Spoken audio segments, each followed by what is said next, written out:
శ్రీ గురుభ్యో నమః. శ్రీ మాత్రే నమః. నవరాత్రుల్లో 3వ రోజు అమ్మవారు మనకి చంద్రఘంట రూపంలో దర్శనమిస్తూ ఉంటుంది. అయితే చంద్రఘంటగా అమ్మవారు పూజింపబడే దేవి శక్తి రూపాల్లో దుర్గామాత యొక్క అవతారంగా పూజింపబడుతుంది. ఆ తల్లిని చంద్రఘంట అని పిలవడానికి కారణం ఏమిటి అంటే ఆమె నుదుటి మీద చంద్రవంక కలిగి ఉంటుంది. ఆ చంద్రవంక ఘంటాకారంలో పోలి ఉంటుంది అనేది చెప్తారు. నిజానికి శివుడి భార్యగా మొదట్లో అవతారంలో ఉన్న సతీదేవి తన తండ్రి చేసే యజ్ఞం కోసం వెళ్లి ఆమె యోగాగ్నితో తనని తానే కాల్చివేసుకుంటుంది. ఆ తర్వాత పర్వతరాజ పుత్రిగా ఆమె జన్మించి శివుణ్ణి వివాహం చేసుకోవడానికి సిద్ధమై తపస్సు చేస్తుంది. ఇక నారద మహర్షి పట్టుబట్టడంతో పార్వతి శివుణ్ణి తన భార్యగా పొందాలని కఠోర తపస్సు చేస్తుంది. శివుడు సతీదేవిని కోల్పోయిన తర్వాత ప్రాపంచిక వ్యవహారాలన్నిటి నుంచి దూరంగా ఉండి లోతైన ధ్యానంలో ఒంటరిగా మిగిలిపోయాడు. అయితే కఠినమైన దీక్ష చేపట్టిన అమ్మవారు బ్రహ్మచారిణిగా 2వ రోజు పూజలు అందుకున్న తర్వాత ఇప్పుడు 3వ రోజు చంద్రఘంటగా దర్శనమిస్తుంది. అయితే పార్వతీదేవి శివుణ్ణి పొందాలి అనుకున్న సంకల్పం చూసి శివుడు ముచ్చటపడతాడు. శివుడు ఖచ్చితంగా పార్వతి వివాహానికి అంగీకరిస్తాడప్పుడు. వివాహం రోజు శివుడు విచిత్రమైన వివాహ ఊరేగింపుతో అత్యంత భయానక రూపంలో హిమవత్ రాజు యొక్క భవనానికి చేరుకుంటాడు.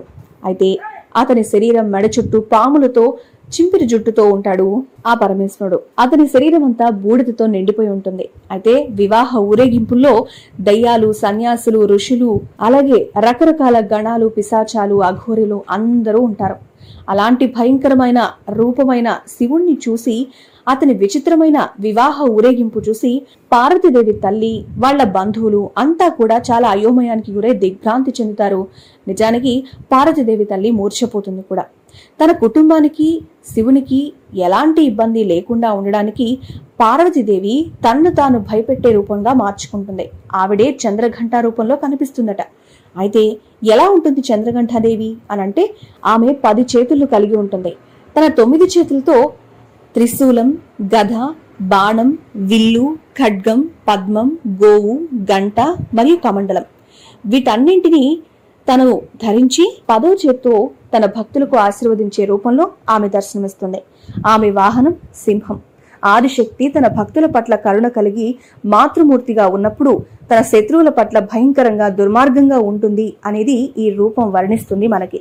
చంద్రఘంట రూపంలో ఒక అందమైన రాకుమారుని రూపాన్ని ధరించమని, అతని వివాహ ఊరేగింపును గొప్పగా మార్చమని శివుణ్ణి ఆ మాత ప్రార్థించి ఒప్పిస్తుంది.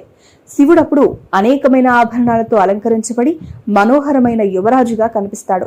అప్పుడు శివపార్వతులకు వివాహం సంప్రదాయబద్ధంగా జరిగింది. వీళ్ల వివాహం జరిగిన రోజును ప్రతి సంవత్సరం మనం జరుపుకునేదే మహాశివరాత్రి పండుగ. చంద్రఘంట అనుగ్రహం వల్ల భక్తుల పాపాలు, బాధలు, శరీర బాధలు, మానసిక బాధలు, ప్రేత బాధలు అన్నీ కూడా నశించిపోతాయి. సింహంపై అమ్మవారు స్వారీ చేస్తూ భక్తులలో నిర్భయతను చాటుతూ ఉంటుంది. ఆమె ప్రశాంతంగా ఉంటుంది. తన కర్మలు, మనస్సు, వాక్కుతో ఆమెను ఆరాధిస్తే మరియు పూజించే భక్తులు తమ చుట్టూ దైవిక తేజస్సును కలిగి ఉంటారు. జీవితంలో ప్రతి చోట సులువుగా విజయం సాధిస్తారు అని చెప్పొచ్చు. ఇక చంద్రఘంటాదేవి దుష్ట జీవిని నాశనం చేయడానికి ఎప్పుడూ సిద్ధంగా ఉంటుంది. కానీ తన భక్తులకు ఆమె ఎప్పుడూ ప్రేమను మరియు శాంతిని కలిగిస్తూ వాళ్ల శ్రేయస్సు కోసం దైవల తల్లిగా కరుణ కురిపిస్తుంది చంద్రఘంటా మాత. ఇక 3వ రోజైన చంద్రఘంటా మాత కథ ఏంటి మనం తెలుసుకున్నాం కదా. ఈ వీడియో మీకు నచ్చినట్లయితే లైక్ చేయండి, షేర్ చేయండి, సబ్స్క్రైబ్ చేసుకోండి మా ఛానల్ని.